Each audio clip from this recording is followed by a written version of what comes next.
Hello, you are tuning in to the Black Political Buzz Network, and my name is Laurel. I am your host.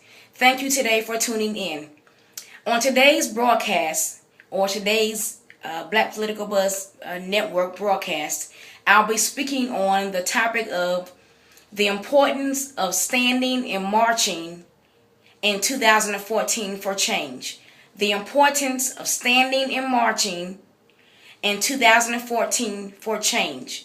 As we all know, there is a very important election approaching us in this November.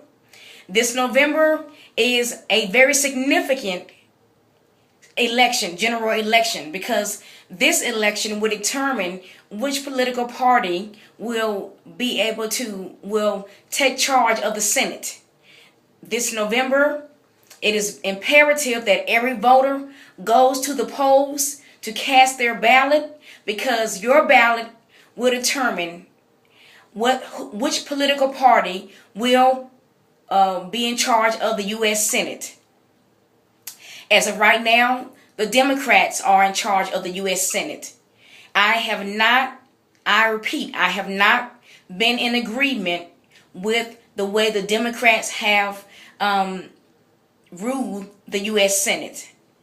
However, I am not anti-Democrat, nor am I a person who advocates everything or every idea that the GOP or the Republican Party advocates. I don't endorse either party 100%. I'm a registered independent voter. I am a registered independent voter, and I'm also a swing voter. I do not endorse either party's platform 100%. There are some ideas that I like that the Democrats are advocating, just as there are some ideas that I endorse by from the GOP or the Republican Party. So it is imperative this fall that every registered American voter go to the polls, the exit polls in November, to cast their ballot. The direction of our country currently as it stands, it needs to change. I am an African American / black voter, and I currently reside in the state of North Carolina. And if you are a black citizen residing in the state of North Carolina, you know that your vote is significant in order for change to occur. Black voters currently in this state, even though it is the 21st century and the year 2014, black citizens in North Carolina, our civil rights are slowly but surely being eroded, being eliminated. I repeat, the civil rights for black citizens in North Carolina are slowly but surely being eliminated and eroded, wiped out completely. Jim Crow, or should I say James Crow? James Crow is Jim Crow's nephew. Jim Crow and James Crow are alive and well in North Carolina. And if black voters do not get out and vote this November, this is considered the midterm elections, because this is not the year of a general election such as in a presidential election. The next presidential election will take place November of 2016. However, this election is nonetheless still very significant.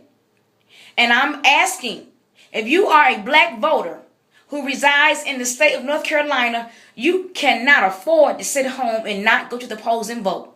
Your casting your ballot will make a difference. You may not think it will, but it will. Please get out and vote. I can't tell you who to vote for. I cannot endorse 100% THOM TILLIS or Hagan. Hagan is the incumbent U.S. Senator for the state of North Carolina.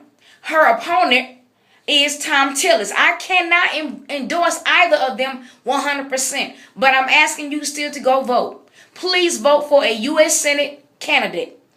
If you want to know what Kay Hagan's platform is, read her platform issues. If you want to know what Tom TILLIS' platform issues are, read his platform issues. Go to their websites, call their offices, find out where they stand on the issues of education, employment. If you're a black voter, find out what their stance is for black voters and black citizens in North Carolina. If they give a vague answer, don't vote for them, because black citizens in North Carolina are not being treated fairly. It's like we don't even have no rights at all. It's almost like we're living in the 1960s. We have very few rights right now in North Carolina, and that is a shame. If you are a black citizen, we have very few rights right now, and that's a shame. This has to change. We must stand up. We must march peacefully, protest peacefully, and we must go out to vote.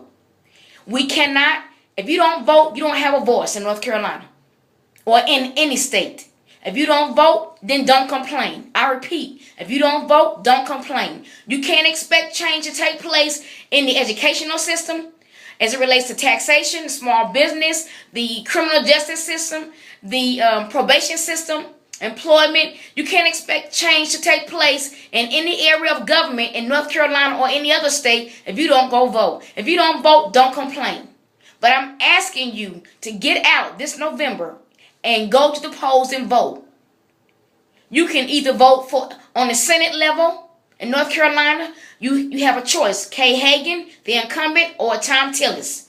Don't vote your party, vote your issues. Vote for the candidate whose platform mirrors where you stand on the important issues for your state.